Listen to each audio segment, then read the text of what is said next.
Hey y'all, my name is Ann Wyatt. I started my career in workforce development with the state of Kentucky in 2010. That experience ignited a deep passion for manufacturing within me. I started this show hoping to raise more awareness around the bright outlook manufacturing careers have. Join me as I sit down with some of the manufacturing industry's most successful changemakers and learn how they're partnering people with technology. It's time to give people more meaningful work. This is Workforce 4.0. Hey y'all, welcome back to another episode of Workforce 4.0. This is your host, Ann Wyatt. I'm joined today by Mark Beckmann with Microsoft, and this is going to be such a good conversation because we're going to be talking about all things AI and also some of the incoming trends that we can expect in 2025. Very stoked to have you here, Mark. Do you want to give everyone out there a more solid introduction? Yeah, sure. Mark Beckmann. I am a senior director of the worldwide manufacturing mobility team at Microsoft. I have an unusual role at Microsoft in terms of I work mostly on the business side of manufacturing. And to me, what that means is the engineering and design side, the manufacturing, the supply chain side, and how the workforce overlays all of that. In my 17 years at Microsoft, I've worked with some of our largest manufacturing clients, some of which actually supply us products for our own operations. Great to be here. Thank you very much, Ann, for the invitation to do this and to look forward to the conversation. Absolutely. Yeah, I'm really excited to get into more of the workforce aspect of it. Of course, from the show title, Workforce 4.0, I think it's really interesting what Microsoft is providing in the way that we work, how we've worked. Of course, it's a household name, but it's interesting to see how it's evolving into the future of work as well, Mark. So I appreciate you being on the show here today. Thanks. Before we get started, I've got to give you the official Workforce 4.0 introduction, the welcome wagon, if you will. And you got to let me know that if we were at an industry event, I know you guys were at IMTS this last year. If we were at an event like that and we were going to do karaoke, I got to know what your go-to karaoke song is. So truthfully, I don't really have a go-to one. Since you posed the question, I can say that I think the last time I did karaoke was probably a Bon Jovi song, and I think it was Living on a Prayer. And part of that is because my wife loves Bon Jovi. And because, to be honest with you, I mock him a little bit when I do karaoke with it. I would say that's my go-to if I ever had one. I think this is like the perfect karaoke song. It's easy. So we had a karaoke night at IMTS and we went and we did karaoke. I don't remember anyone doing any Bon Jovi. And in retrospect, now that you're bringing this up, that makes me very sad because that is a missed opportunity for Journey and also Bon Jovi. It probably is. That's amazing. Have you ever done, so you do karaoke? No, I don't. I'm an introvert. You know. So you have to like really pry me to get up on stage for that. I go last. That's a typical introvert trait, by the way. I feel very seen. Thank you. Yeah, us introverts, we're coming. We'll be there. We're here to support. That's right. We're going to let you go first. I know that's something that we talked about being on the introverted side previously. So love to give that a shout out. But I guess getting into the conversation today at hand, I really wanted to have you on the show to talk a little bit more about AI and what your predictions were. It's such a hot topic right now. It's a regular buzzword, if you would. So I got to know, when you're thinking about AI and the future of work, what's one of the biggest trends that you see developing in 2025? Yeah. So let me parse this a couple of different ways, maybe. A trend, I don't know if it's a trend or not, but everybody's getting used to it. And so we're trying to play around with it. You and I have had some conversations about some capabilities that are available in just search engines and those sort of things. But what we're finding is that, especially on the manufacturing side, there's a lot of tasks that have to be built, task lists that have to be built. We can address that through AI, Gen AI in particular. We can find a lot of information faster. And to be honest with you, I think a trend is more and more people are getting used to it. There's a question, is it really providing value for me? I see a lot of manufacturers find value in it when they start looking at the content that's out there. So getting used to it, I think, is the talk track of 2024. What I see with some of my customers and what they're trying to do from a 2025 perspective is there's a lot of talk right now for agents and the agentic movement in AI, being able to build processes that can automate functions for me. All right. And think about the things that we don't like to do. All right. I don't like to fill out expense reports. I don't like to fill out the forms and everything for my forecast and pipeline. I don't, if I'm a shift manager, I probably don't really want to fill out the forms from shift to shift that say, this is what I need to do. Why don't I have the information digitized and allow those things and agents to deliver on the process that I really need to do? So the agent movement, I think, is really coming into play. And I think we're getting better at models as well and making small language models more accessible and easier. I would say a trend might also be how we're thinking about putting that intelligence on the edge with those models. And that requires a small language model or a smaller code base that fits in that end device in order to do whatever the process needs to be done, especially if you think about the production lines. That's what I see some of the trends going into 2025 to think about. I can tell you, too, that AI as a whole has made data a heck of a lot more important just about every company, period. And we're seeing a lot of people focus on getting the data house in order and think about what they need in order to execute on their future AI type of capabilities, be it internally, but in a lot of cases externally as they build more services for their clients. Yeah, I definitely want to touch on the aspect of agency and task work with AI. I enjoy that immensely. And I don't know if I've just gotten to the point where I'm just, I don't know. I'm like, how do I make this quicker and easier? And that's where I guess I'm at personally. But using AI in order to generate tasks lists for me or to complete things quickly for me is critical. And I think there's a lot of people out there that would also agree that things like documentation, for example, is keeping people from being more productive. Just think about, yeah, how long does it take me to find information on my car manual? All right, that happens every day in a manufacturing plant. And even though it's critical and crucial to have that documentation, it's eating up a big chunk of time where I think that people as creative individuals could be doing more.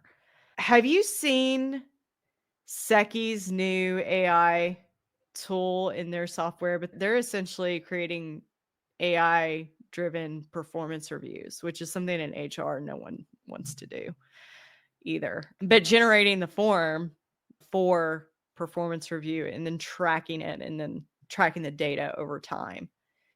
And that's pretty cool. I haven't seen that, but candidly, we use AI to do our performance reviews. What's uncanny about AI, Gen AI, is that I can say, build my response in the typical manner that my superior talks and writes. And so it makes it easier for them to read my comments in the review as well. There's a lot of things you can obviously do from a structural perspective and building out how you want to respond based on your performance. You can mine all your emails, you can mine your meetings that you've had, you can mine all your presentations and start to capture information that makes it a lot easier. When I do a performance review, I'm going back to those sources and tracking and saying, this is how I spent my time and this is what I delivered. And AI, Gen AI can help us build some of that stuff much more effectively and quickly. So I think HR to me is a huge opportunity for Gen AI as a whole, because we as employees are looking for our benefits information. We're looking for our pay stub. We're looking for what we need to do for next year for our benefits. We want to look at the rules and regulations and company policies related to vacations, how many we have left, et cetera, et cetera. It's a lot of unstructured content that as employees need to, they mine and look for information. And sometimes it's easier, sometimes it's not. Yeah, and that's a huge task. Every year, open enrollment, you've got your HR generalist sitting at the desk meeting with the majority of your workforce, probably. Mm-hmm. And having those one-on-one conversations and then documenting all that. And then they're trying to figure out what the best plan option is for them, covered by your insurance provider. And then that's work, choosing the right insurance provider for your plan. And you think about, I don't want to do that for myself. You think about somebody that's got the responsibility of doing that for 500 plus employees, to say the least. So that's a really interesting use case for AI. And we're taking advantage of that. I think there's a lot of opportunity career-wise in AI too. I think that it's going to be something that if you learn how to adopt it strategically, you're going to see a lot of career advancement in the next decade or so. And I don't think that you necessarily have to be super savvy with it to the level of like where you've seen tech jobs before and you have to know a programming language or you have to have a very defined skill set with leveraging AI. But what do you think about when you're thinking about skills or future skills for people to work on and adopt for career advancement with Yeah. AI? What's interesting, even if you look at the tech sector as a whole, most jobs will have some element of AI listed in the requirements. All right. And to be perfectly candid, you're going to move up to the top of the pile if you have any data science, machine learning, anything related to AI. Another trait would be prompt engineering. And quite frankly, a lot of what's missing that we see in various cases in some of our clients is the cross pollination between IT and the business world. And it's becoming more important for everybody to know what's capable from IT. All right. So business people really should know what's happening from a technology perspective that they could apply to their jobs because they know they're the subject matter experts in their world. All right. But IT also knows how to build systems. All right. They know how to manage and govern and secure systems. And so you need to cross pollinate with some of this stuff. And a candidate that has some business savvy and creativity too, along with some of the AI capabilities and prompt engineering, as I mentioned, I think those are pretty critical for people going forward. Going back to the trends, I think there's some opportunity to understand architectures for artificial intelligence applications and understand some of the underpinnings of Gen AI, for example, and how to get better information and better contextualized information based off of your prompt. But knowing what type of structure to put together and knowing how to scale that broadly across the organization, I think are good traits and capabilities and competencies to have as well. I love all of that. I want to circle back to prompt engineering.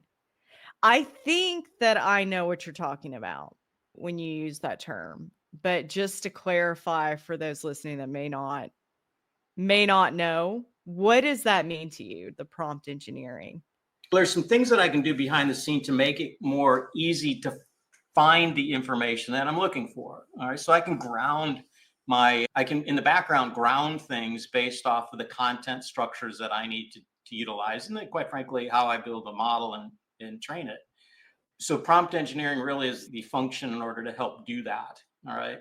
I'd almost say that if you just move to how an end user builds prompts, that has an impact on things too. And I can build prompts that get me information faster and more comprehensively than the next guy. All right. And that's going to be a competitive advantage going forward. All right. I'll give you a classic case. So I do a lot of research from analysts and understand what they're telling clients that they need to think about. And I can actually build a prompt and say, give me the response that analyst 1, 2, 3, 4 typically talk about and build it in their language. Address these couple of points. I think these are important points. What do you think? And have the prompt generate the content based off of a richer prompt going into it so that I don't have to hunt and peck and find information and piece together. I regularly say, hey, go after the analysts and tell me what's hot right now. All right. And sometimes I use that in conversations and presentations and the like. And Gen AI helps me do that. And it's a very easy thing to do. Now, that can translate over into the manufacturing side or the engineering side. All right. Give me information in the sentiment of how people use this product based off of our focus groups. What possibly could I think about in order to make this product better? All right. What does the next generation of user want in this product based off of research that comes from X source or Y source? All right. And so I can get information a lot quicker and a lot more comprehensive than if I just give it a general prompt. And unfortunately, we're used to search engines being fairly simple. Now we've got a super powered search engine that can really provide some context, richer context going forward. Yeah. So I've played around when ChatGPT first came out. I was on there.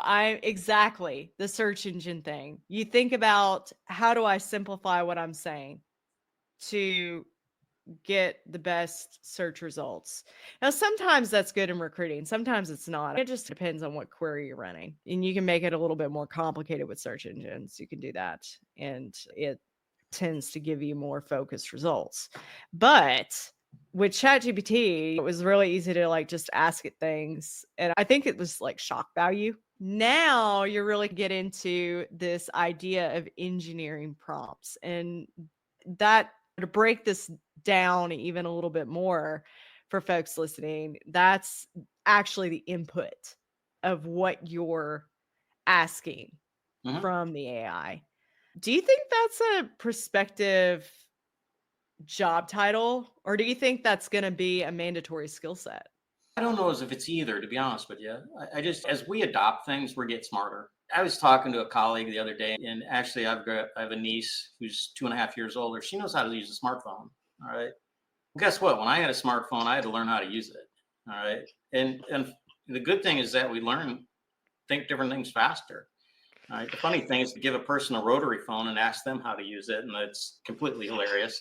But I think we learn differently now with technology, and technology is bred into our living, breathing, literally, that we can use this stuff a lot faster and adopt a lot faster.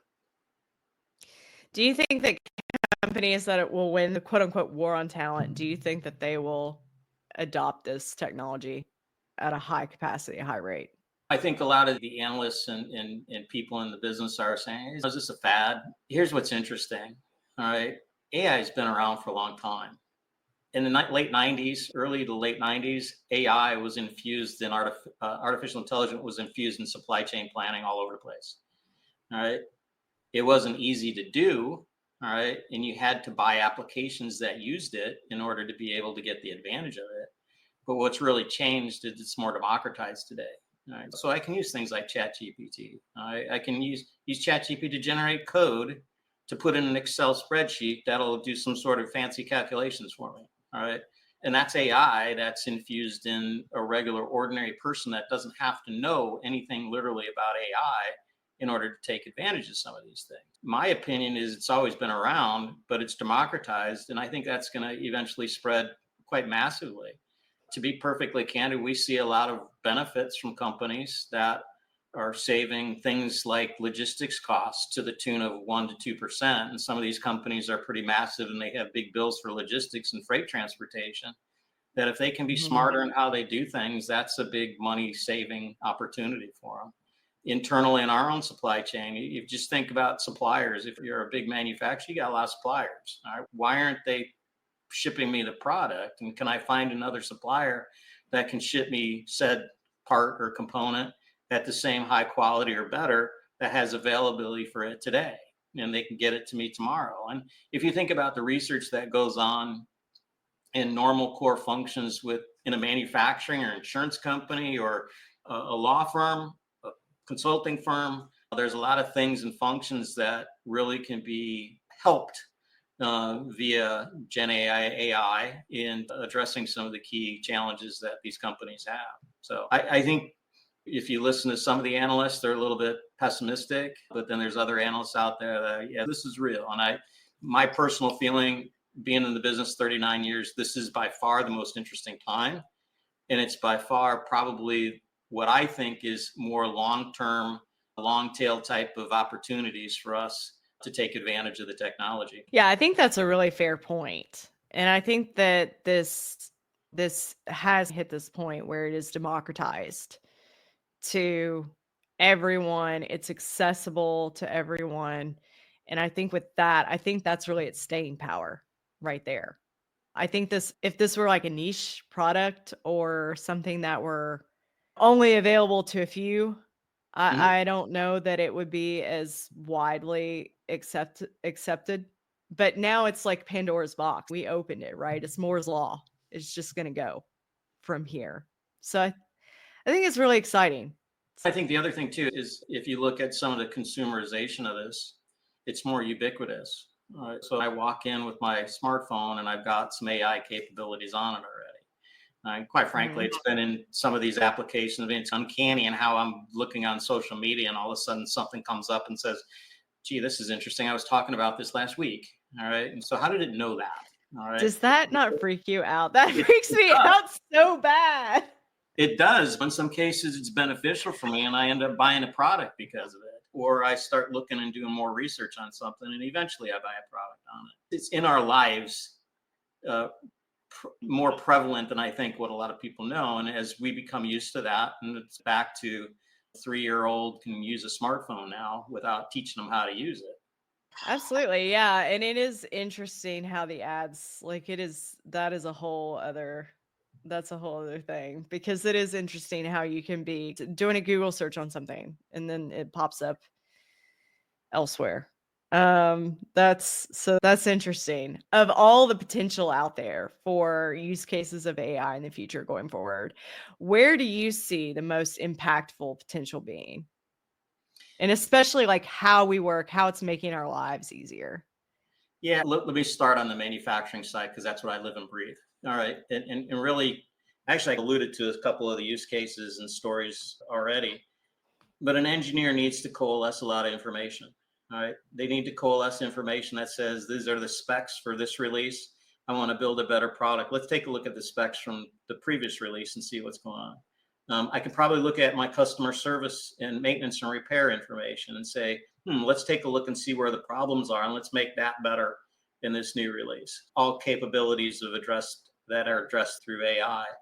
If you look on the manufacturing line, all right, how can I make a product more effective, or I can build it more effectively? How can I build it optimally? How can I reduce scrap?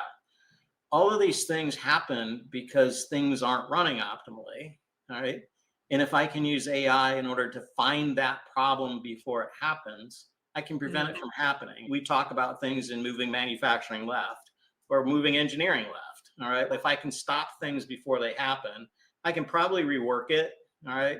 But my process, if I end up scrapping it on the end of the line, that's a lot more cost than if I scrap it early because I know it's not going to produce the end of the line result that I want.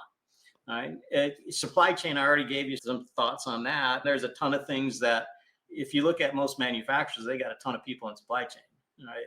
And that's because there's a lot of things that have to go right in the supply chain in order to design, make, deliver, support, keep customers happy. I haven't met a manufacturer that I've talked to that can truly say, I can promise you this product on this particular date at this particular time. Unfortunately, because they have a number of different siloed systems that they have to get that information from. Yep. Well, AI can help some of that stuff. But even if you go outside of manufacturing, you've got healthcare that can benefit from, think just claims processing in healthcare. We have one of the electronic records management companies is using voice capture from smartphones in a doctor's office. Once they say, hey, are you okay with me recording this? And it can parse through that conversation and find potential symptoms or problems that I might need to remedy. I can use it for x-rays and scans to find anomalies in those scans in order to find problems a lot faster. I can use it for more drug discovery because the compute and that elasticity compute, along with the ability to find previous drugs and compounds that go into that. Legal spends a lot of time trying to figure out what's in a document, what kind of are out there. And so there's a lot of savings on that front too. RFPs, all right. Am I going to win this bid if I do it based off of previous track records of winning or losing? All right. And maybe I want to spend time on the bids that I can probably win versus the ones that are maybe a long shot. So I can manage my workday if I'm doing RFPs in any sort with some of the capabilities. So to me, it's like amazing at what business parts of the business things touch, because it really can be all encompassing. It's just a matter of finding the right use case and valuing it appropriately for the particular situation. Yeah, so much of that blows my mind. So much comes to mind there. When you're talking about predicting, do you watch football? Are you a Yeah, football fan? yeah, college football. College football. Oh, who's your team? I'm a Fighting Illini, Ah, University of Illinois. gotcha. Okay. Okay. Love it. Good year. Yes. Yes. I I don't live in watch. Chicago, so we got the Bears. So I Yes. love the Bears, but I also hate the Bears. So anybody that Yeah. follows NFL will know what I'm talking about. In my defense, my dad was a Packers fan. I have Bart So Starr's autograph. All right, so that's awesome. and I have Ray Nitschke's autograph. So you got two prominent Packers that I have responses from and autographs from. That's awesome. But you think about when you're watching NFL games and you think they do that whole recap now. It's, oh, are they going to go for it? Do they go for it? Do they not go for Yeah. it? And then they'll get the AI out and it just calculates for you. But I think that's really interesting on all kinds of things as well, and real in what I would consider real life, like sales, conversions, or what have you. And then one of my favorite AI use cases is, of course, like my note taker app, because you think about like doctors using recordings to go back and listen to what your symptoms are. It's because it lets the doctor focus on having a conversation with you, or a nurse having a conversation with you. It's the same kind of thing in recruiting. I need to focus on having a conversation with someone. Yeah, Right. and if I can just And raise one point related to that. All right. I talk to a lot of people in healthcare just because I live in a community that has a lot of healthcare people. And what doctors don't like to do is take notes. All right. They would rather spend time and Mhm. recording information. All right. A lot of it has to Mhm. do with insurance processes. Subsequently, there's not as many doctors wanting to do that. In fact, my primary care just told me he's leaving the practice to become a chief medical officer because he's tired of doing the stuff that he doesn't like to do. He likes to take care of Mm. patients. Same is true in manufacturing. All right. Same Same is is true with engineers. Engineers yeah. wanna do the thing. That's why you Yeah. get into engineering. You Yeah. wanna do the thing, Right. right? So labor, quite frankly, labor is pushing AI because we can't find enough people to fill the jobs that are losing because of the people retiring or the next generation. In manufacturing, we have this challenge of the next generation of worker, where we're going to get them, because the perception in some cases, right, it's not always accurate, to be honest with you. A lot of manufacturers are pretty cool plants to operate in, but the next generation in some cases doesn't want to come and work for a manufacturer in the production line. That's a very fair point, and I do hear that a lot. I hear that from the frontline workforce a lot. I hear that from kids a Mhm. lot. Really adapting the way that we work, adopting these technologies and AI and implementing that into our process is only going to boost and leverage our ability to recruit. From the feedback I've received over the years I from would agree people. with you on that. Sure. So yeah, AI is really amazing. I think there's some people that are really, I don't know, Mark. I don't know. I made this little Facebook meme. It's marked safe from robots taking our jobs. And I feel like I need to update that to marked safe from AI taking my job. But there's a lot of people out there that are really concerned about AI, that what it can eventually or potentially lead to. And I think even Elon Musk has said things like it's going to be like competing with a lesser species, and we're like talking, it's going to be like us trying to talk to a tree, and Mhm. the AI is us or whatever. So it makes you think about some scarier scenarios for AI out there. But is there anything from your perspective, for somebody that works in AI, like with the technology, works for a major developer of the technology. Is there anything that scares you? There really isn't anything from a technology perspective that scares me. All right. Here actually is what scares me. All right. Is we don't use it. All right. I'll give you a kind of the historical view from a manufacturing perspective that leads us to where we are today with AI. And that's with Industry 4.0. Industry Mm. 4.0 is really 12 years ago in Germany. All right. Mm-hmm. We're roughly 12 years into that, almost 13. Some companies are still just getting started with. Now it's speeding up. All right. And part of that's because of the democratization of a lot of things that went into that. I started with connecting a machine, whether it's in the field or in a plant, and I got information from that. I need probably 10 different of those machines in my production line really to tell me how that's working. And that's a lot easier to do today than it was 12 years ago. The gap between what we can absorb from a technology perspective and the simple fact that AI is speeding that up significantly is really what scares me. All right. All of us, anybody that's building applications right now is generating code from AI. You can probably generate anywhere from 20 to 40, almost 50% of the code, maybe even more in some cases.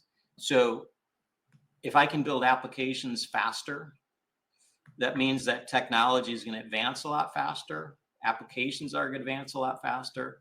And consumers of that, be it a corporate client or an end user, I need to keep up with that. And so that's, to me, what really scares me about some of this technology.